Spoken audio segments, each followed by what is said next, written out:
so please ask your questions accordingly. We will start with the Senator Shaheen giving us opening remarks. Thank you so much. Thank you all for coming. My name is Jean Shaheen. I am a United States Senator from the state of New Hampshire.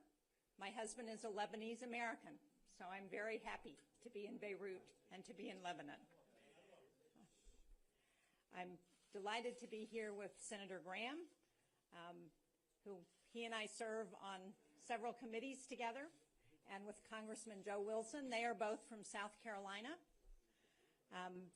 We had a very productive meeting with President Aoun and are so pleased that he hosted us today. I want to start by pointing out that the United States stands with the people of Lebanon. A secure, stable, and thriving Lebanon is in the interest not just of the United States and the Lebanese people, but of the entire region.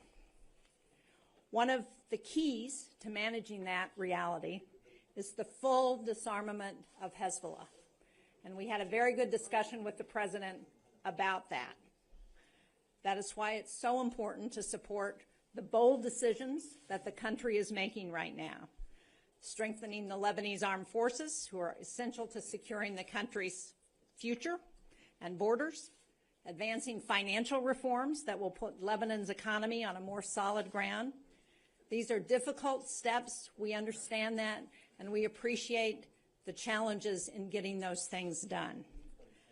They are critical, however, and in Congress, back in the United States, we will continue to press for support through legislation and through the appropriations process, support for the avenue that Lebanon has chosen for your future. We will also continue to urge Lebanon's leaders to follow through on this progress, and we have meetings later today with the Speaker and with the Prime Minister. So thank you. We will now be happy to answer questions. Hello, Tony Murat from LBCI-TV. I have two quick questions, please. The first one, when will the Israeli withdrawal from Lebanon begin, and will the Israeli attacks on Lebanon will stop soon? My second question, please, Senator. Senator Lindsey Graham said yesterday that he envisions a future mutual defense agreement between the U.S. and Lebanon. Have you started negotiations regarding this agreement, or still just an idea? Thank you. I have not been part of any of the discussions with Israel, so I'm not going to speak to that. Ambassador Barrack and Ms. Ortega can speak to those meetings, and I'll ask Senator Graham to speak to the defense agreement discussion. Okay. Number one, the reason I mentioned that Lebanon needs to have a vision of where Lebanon wants to go. The idea of disarming Hezbollah is not coming from me, it's coming from the Lebanese people. The Lebanese military seems to be the one institution in the country everybody's proud of. So what did we learn today? We're appropriators and Congressman funders. Yeah, we have the money. So Congressman Wilson is very involved in securing America, and the best way to secure America is to have good partners. And the best way to have a good partner is to have a military that's loyal to the people, not to a particular sect within the people. And Hezbollah is not loyal to the people. Hezbollah's agenda is not Lebanon's agenda. Hezbollah has an agenda inconsistent with you thriving and surviving. So I think you as a people, the Lebanese people, overwhelmingly want a better future. They want a future where the Palestinian militias are disarmed. They want a future where Hezbollah is disarmed, and that the people carrying arms are the Lebanese army. The Lebanese army is trusted to take care of everybody's interests regardless of sect. If you can pull that off, that would be the biggest accomplishment in modern history of Lebanon. This is a challenge. Iran is its weakest. Iran is up to no good, but their capability is tremendously diminished. You have an opening here. Saudi Arabia is openly talking about maybe one day having a relationship with Israel. I hope that day will come. So my advice, when Israel leaves the 5 points, that really, the discussion is what happens when Lebanon decides to disarm Hezbollah. then you talk to Israel. Once Hezbollah has been disarmed by the people of Lebanon, transferring power from militias to the Lebanese military through the people, through the political process, then you'll have a different conversation with Israel. I'm going to Israel pretty soon. It's all talk until something changes. Israel's never going to look at Lebanon differently until you do something different. And that is disarm the enemy of the Israeli people. Hezbollah has American blood on its hands, has Israeli blood on its hands, has Lebanese blood on its hands. So don't ask me any questions about what Israel's going to do until you disarm Hezbollah. If you disarm Hezbollah, we'll have a good conversation. If you don't, it's a meaningless conversation. Thank you, Senator. I have a question. This is Susan Hidamus from the Washington Post. So would you please explain to us what is the Trump economic zone? People are wondering, is it an area that, what is it? How can you explain it, please? I'll let my Republican colleagues answer that. I'm the Democrat in the group. Well, she's very valuable. I'll let these two guys talk about the economic. It's to make sure that people have the capability to feed their family and, secure the area that's in question. If you take a contested area and make it stable, that's good for Lebanon, that's good for Israel. I think President Trump, through Tom and Morgan, have a plan to create stability along the border. I'll let them talk about that. But the one thing I forgot to mention is a defense agreement. Do you have any idea what I'm talking about? I'm talking about the biggest change in the history of Lebanon. And why am I talking about it? How many nations have a defense agreement with the United States? Very few. NATO, we have Article 5 commitment, but the number of nations that America is willing to go to war for is very few. Why did I mention Lebanon being in that group? You have one thing going for you that is very valuable to me, religious diversity. Christianity is under siege in the Mideast. Christians are being slaughtered and run out of all over the region, except here. And so what I am going to tell my colleagues, and Jean has been great, why don't we invest in defending religious diversity in the Mideast? Why don't we have a relationship with Lebanon where we would actually defend what you're doing? I think it's in America's interest to defend religious diversity, whether you're Druze or Alawite or a Christian or whatever. The idea that America may one day have a defense agreement with Lebanon changes Lebanon unlike any single thing I could think of. And why am I pushing this idea? Because I want to defend religious diversity. I want those who want to destroy religious diversity to understand your days are numbered. Thank you so much. The next question, please. Welcome to Lebanon. Thank you. Have you been informed by President Aoun about the military plan that the government will approve to disarm? What we discussed is that there will be a plan forthcoming in the next week or so is the proposed date, and we look forward to seeing that. Next question. Mr. Graham. Mr. Graham? Yes. Yes. In which way you believe that the Prime Minister, Israeli Prime Minister Netanyahu, will help Lebanon to disarm Hezbollah if Lebanon has to do all the steps first? Well, if I were the Israeli Prime Minister, I would be looking at Lebanon differently after Hezbollah was disarmed by the Lebanese people. That's your decision. Why do you need Israel to tell you to disarm Hezbollah? That's not Israel's decision. That's yours decision. Whether they withdraw or not, it depends on what you do. So don't tell me anymore, we're not going to disarm Hezbollah until Israel does something. If that's the model, you're going to fail. The reason you disarm Hezbollah, because it's best for you. This country is going backward, not forward, if you don't follow through with disarming the Palestinians and Hezbollah and making the Lebanese army the central repository of arms for the nation. If you don't do that, you're going nowhere. Saudi Arabia is not coming here unless you do that. All right, now, next question. Okay, thank you so much. Our next question is going to go here to...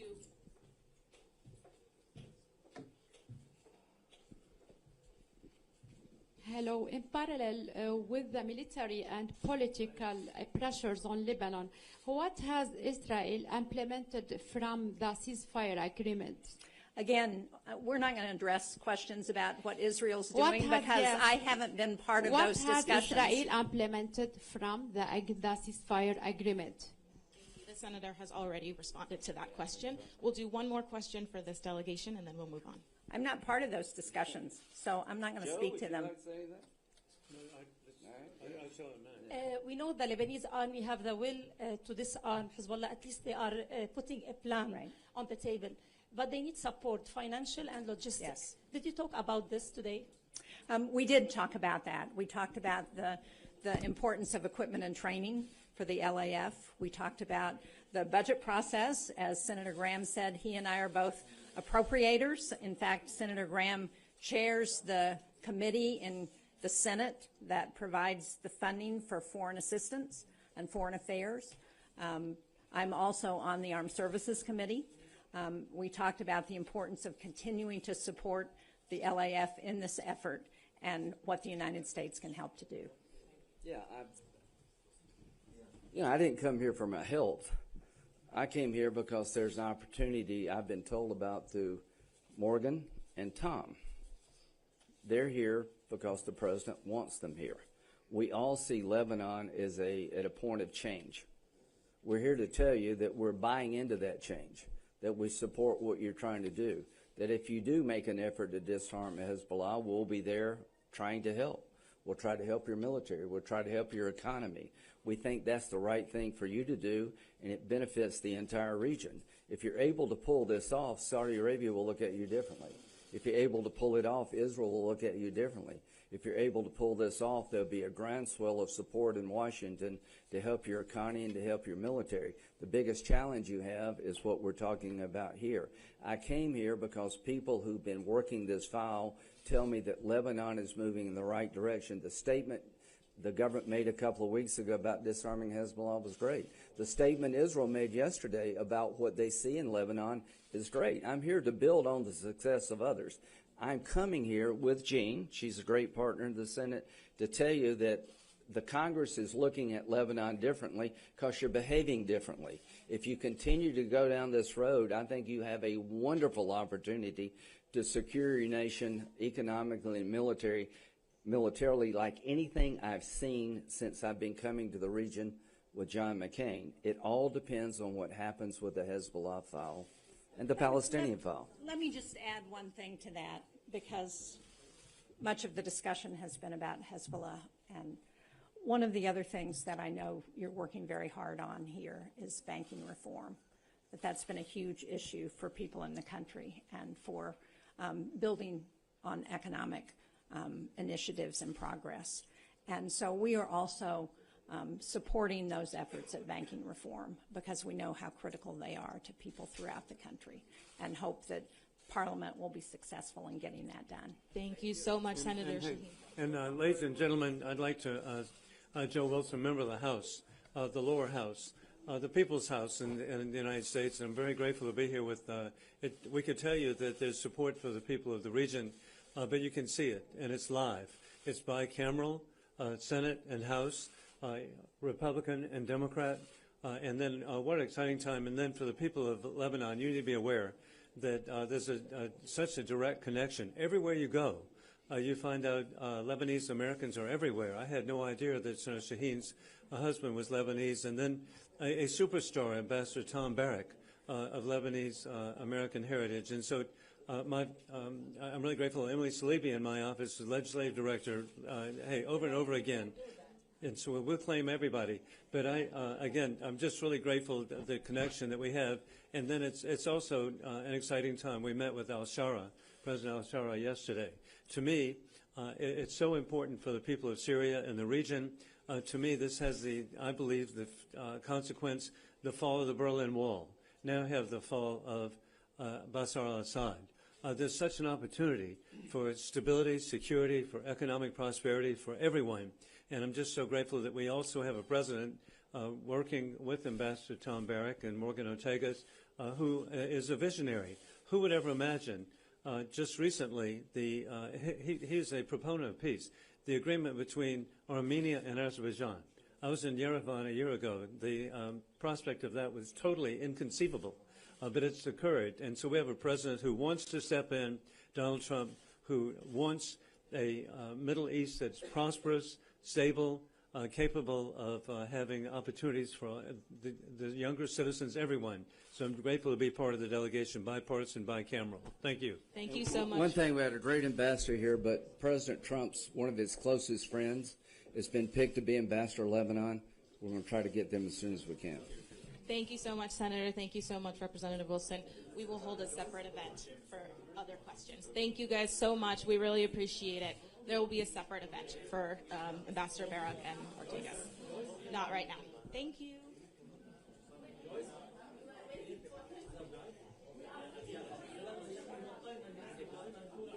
All right, back down, please. Yes? Okay, if everyone could take their seats, we're going to ask Ambassador Barrack to come up. Okay, everybody, no, I'm not going up there. No. Morgan, go. Hey, wait. Let's have one rule. Let's have one rule, okay? You just had three of the most. Hello. Okay, wait. We're going to have a different set of rules, right? Please be quiet for a moment. And I want to tell you something. The moment that this starts becoming chaotic, like animalistic, we're gone. So you want to know what's happening, act civilized, act kind, act tolerant, because this is the problem with what's happening in the region. So I beg you, do you think this is fun for us? Do you think this is economically beneficial for Morgan and I to be here putting up with this insanity? In cadence, with your kindness, your interest, and your thoughtful questions, we'll give you responses. If that's not how you'd like to operate, we're gone. Okay? Is that acceptable to everybody? Now, what are we doing? I can't even have 2 minutes. So, Morgan, you all know. Our goal is to match Beauty and the Beast, and you know which side of that I have. So, Morgan is coming back as a valued hand in a very difficult puzzle salvation of what we have. And I'm going to answer together, we'll answer your questions. We've been in Israel, we've been in Syria, but here's the bottom line. Here's what I want you to know. And you just had three of the most powerful people in the U.S. Congress. This is huge, because I know what you all want to happen is have America fix this problem. As much as America is going to fix this problem is what Donald Trump has done, what he did hand in hand with Israel and Iran, what he's done for Syria in taking the sanctions off, and what he said for our benefit, for Lebanon's benefit, that he wants a healthy and prosperous Lebanon. Now, what's really the issue? We keep on talking about Hezbollah. Hezbollah being disarmed. What we haven't talked about was what happens to the Shia people, what happens to the Hezbollah military, what happens to the people, what happens to the South, and why is Hezbollah armed? So I want to give you just a framework of what we're doing, and then Morgan can answer your questions. If you think about it, for you, Hezbollah is a political party. Shias represent 30 to 40% of the population, and you have a very good set of leaders today, in my opinion. The major three leaders, the president, the prime minister, the speaker, are all trying to do the best job they can for you of ushering to a new era of tolerance, a new era of peace, and ultimately prosperity. So why is Hezbollah armed? You have outside interference. What's the outside interference? Iran, Israel, the apprehension of Syria. What did we do? We went to Syria. I can tell you President al-Shara has no interest, in having an adversarial relationship with Lebanon in any way. Zero. There's no Sunni fundamentalist cause that he's targeting a weakness in Iran or a perceived weakness in Shia as an opportunity for him. He's looking at the historic relationship of hand-in-glove cooperation of what Lebanon and Syria could be ultimately. That's a fact. And he's running to border alignment, discussions, and a boundary agreement. Running to it. Israel, Morgan and I spent the day in Israel after, you can imagine, preparation. The idea responding to the heroic act that the President, the Prime Minister, the Council had taken in responding to suggestions that we had given them as to what could a disarmament and withdrawal plan be. Again, going to with disarmament is what can we do for Hezbollah to show them they don't need to be armed.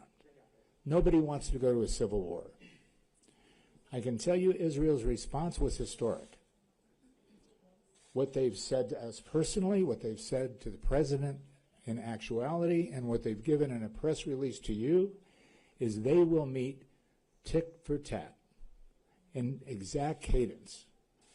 What we will do in an effort to make sure that Hezbollah is not armed as an adversary against them, they will withdraw in the same cadence. The reason they couldn't respond specifically is we didn't give them specifics yet. Your government is coming back with a proposal August 31st, which is a Sunday, so it won't be August 31st, of saying here is the plan and proposal of what our intent is to disarm Hezbollah. When they see that, they will give their counter proposal of what they will do in withdrawals and security guarantees on their border, their boundaries, those 5 points, in cadence with what we're giving them. So the big picture is if you take the adversaries away, so if you take Israel and Syria away as a discussion with Hezbollah and saying, great, you from 1982 on, you needed to be armed, you were a militia, we had the Palestinians, we had the Israelis, you were serving a cause, there's no need to serve that cause. LAF can do it, you can be a part of it, but when we talk about the economic zone, we have to have a substitute for what happens because there's another outside party that we just talked about, Iran, that we have no direct relationship with. And Iran has been the financier of the growth of Hezbollah, the municipality, and Hezbollah, the militia. So how do we substitute that? We bring the Gulf countries in simultaneously in a new economic zone, which will have some depth to it in the next few weeks, as to what can happen with outside investment. What kind of outside investment? What does it mean to the South? What does it mean to the community? So step by step, you take out the Iranian concern because you have another funding source, another life source. You take away the Syrian concern because Syria is ready to have discussions tomorrow. You take away the Israeli core. You haven't spoken, by the way, to Israel since 1949. This is insanity. And I'm not even going to go towards the fact that eventually you're going to have to speak to Israel. Whether it's a deconfliction, whether it's normalization, whether it's ultimately a peace agreement, there's only one road to ultimate peace and prosperity in this region, and that's for everybody to speak with each other and for America to vanish from this scene. So with that, I'll allow questions. Morgan can take that over. One question, and then we're going to have to wrap things up. Over here, please. Thank you. So this is Joyce Al-Haj from Al-Arabi TV. The main question is, did you get a commitment from Israel regarding the restraint of strikes on Lebanon in response to the decision made by the Lebanese government regarding this dismantling of the Hezbollah arms? I think the ambassador was clear on that. Israel is willing to go step by step. It might be small steps, baby steps, but they're willing to go step by step with this government. As Ambassador Barrack pointed out, the entire Trump administration, Secretary Rubio, were all greatly encouraged by the historic decision of the government a few weeks ago. But now it's not about words. Now it's about action. And so what Tom and I are here to do is to represent the President of the United States. It's his policy, not our policy. And we are here to help the Lebanese government move forward with that historic decision and to work with our partner in Israel step by step. So every step that the Lebanese government takes, we will encourage the Israeli government to make the same step. So we're looking forward to it. Thank you so much. It's good to be back. Thanks.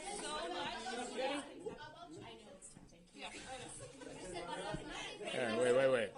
Okay, wait. Okay, yes. Calm down. Please, I beg you. But wait. 2 questions. 3 questions.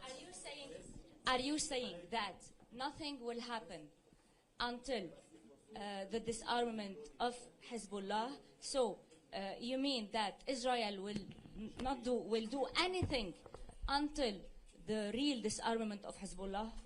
Never any step? Because last time you said that you will work on a step from the Israeli side. Yes, so it's a good question. Let me be more clear. What the Israelis are saying is they will meet step by step whatever our disarmament plan is. When I say our, I'm speaking about Lebanese, right? That on August 31st, we're coming back with some plan. I don't know what it is.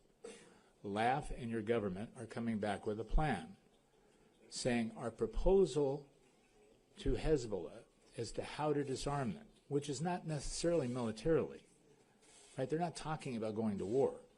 They're talking about how do we convince Hezbollah to give up those arms, and what does that mean? We don't know because there's no Lebanese plan at the moment. They've done a very good job south of the Litani in this very confused setting. Remember, we had this November 2024 agreement that nobody abided by, right? So we talk about a cessation of hostilities agreement, which is still in effect, but nobody's paying attention. So what will happen now? Why do I think this is, why personally am I hopeful? Your government did something amazing, which is took 11 points and said, we as a government will commit to do these things. The first major step of that is we will ask LAF to prepare an agreement on how Hezbollah can be disarmed, which will be submitted to us for approval. We haven't seen it. They haven't seen it. It hasn't been submitted. What Israel has now said, which is historic, is we don't want to occupy Lebanon. We're happy to withdraw from Lebanon. And we will meet those withdrawal expectations with our plan as soon as we see what is the plan to actually disarm Hezbollah. So it's words on both sides, but those words are super important because we're getting towards that narrow alley of action, and that's where we are at the moment. I want to ask you regarding the economic zone, but what mechanism could such a plan realistically be implemented? So if you think about how do we solve all these issues amongst all of us? Hope is a great thing, but hope fades quickly, right? So with me, you're going to get frustrated with me if I'm up here for another 6 months saying it's going to happen, it's going to happen, it's going to happen. Exactly. You'll say, well, let's move from America to France. Let's go from France to Germany. Let's go from Germany to Saudi Arabia. Let's go some outside source. The only thing that works is the hope of prosperity. So we have to have money coming into the system. The money will come from the Gulf. Lebanon, for all the reasons we know, has always had that historic ability to harness enterprise, business, banking. You know, they're working on a gap law.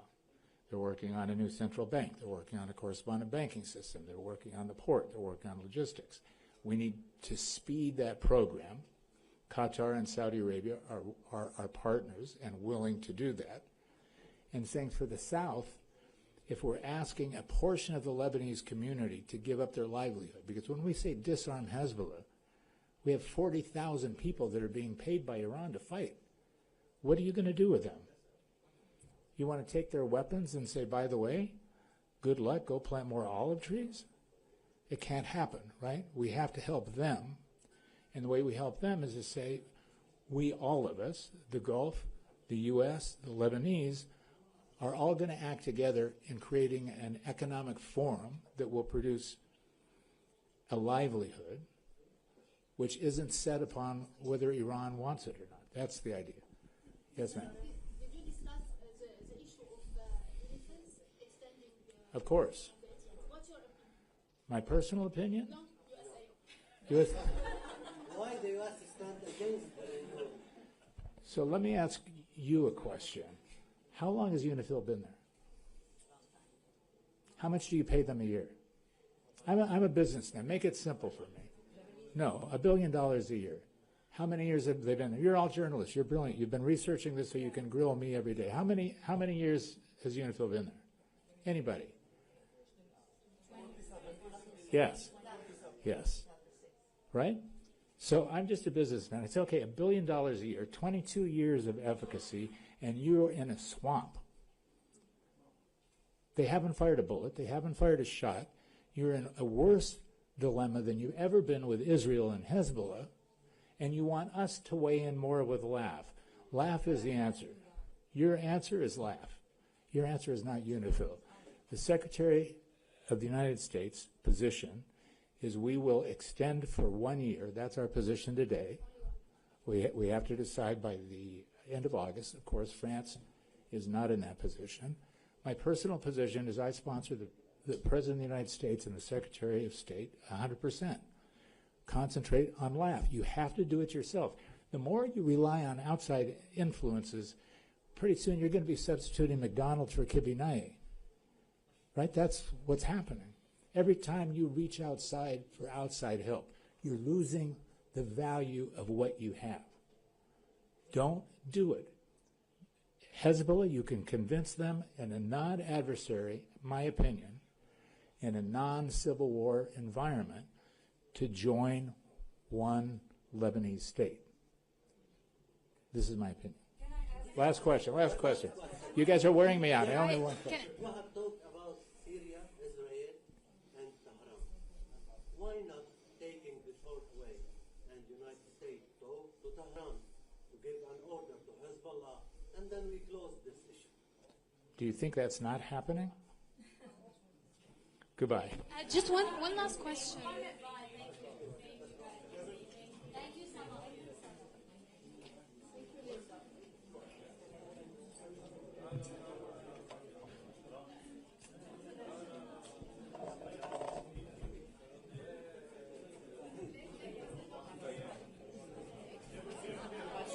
بعد شوي في بيان اوكي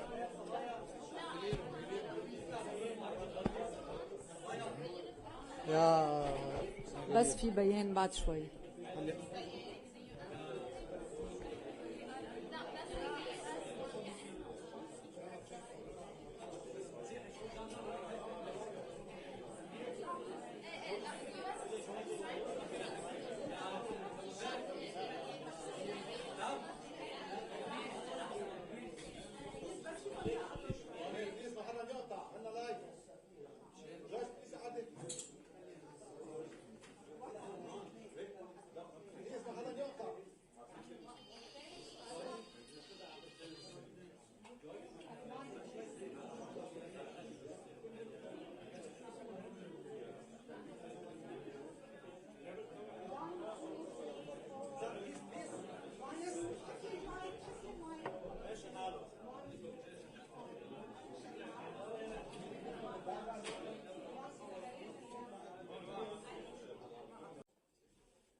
Are you ready?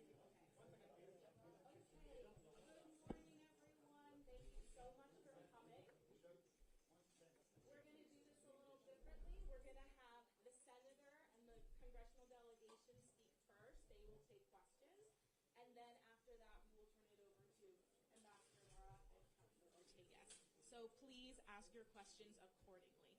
We will start with the Senator Shaheen giving us opening remarks. Thank you so much. Thank you all for coming. My name is Jean Shaheen. I am a United States Senator from the state of New Hampshire,